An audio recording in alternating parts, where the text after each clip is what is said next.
Sementara itu, Lembaga Kajian Politik Nagara Institute mencurigai adanya masalah serius dalam distribusi pupuk subsidi yang belakangan kerap dikeluhkan petani.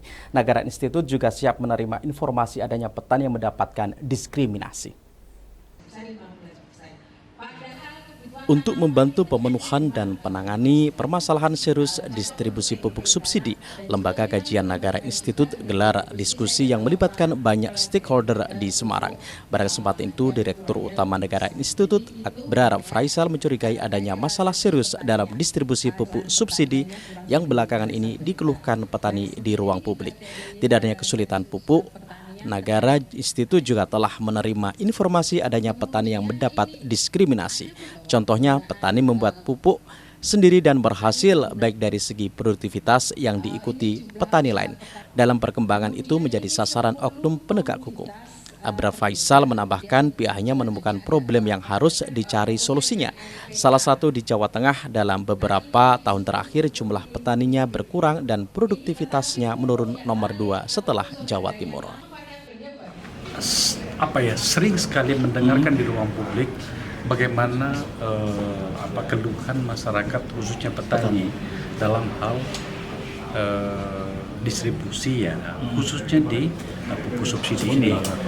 Bahkan pada skala yang lebih tinggi lagi, seperti pengakuan dari Ibu Juni tadi itu, Asmartin, bahwa ada bahkan petani yang harus menerima kriminalisasi atas berbagai hal yang sebenarnya secara hukum itu tidak layak untuk mendapatkan perilaku seperti itu.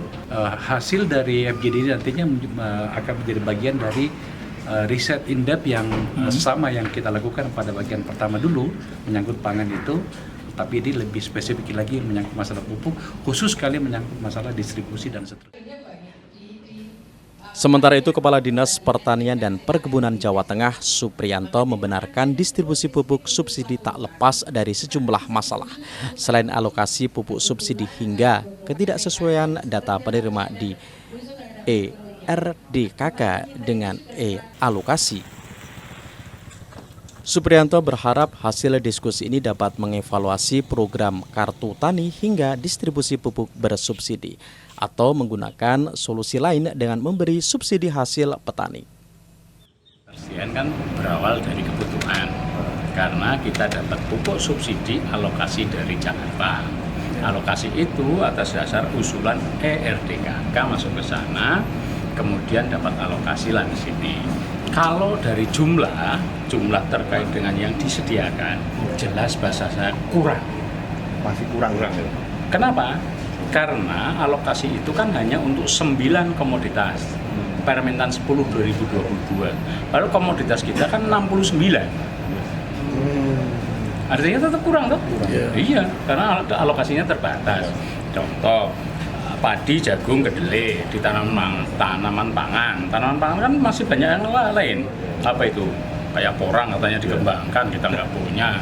Kayak ubi kayu, pohung, kentang juga makanan tuh itu tidak dapat. Terus Vita, Semarang, TATV.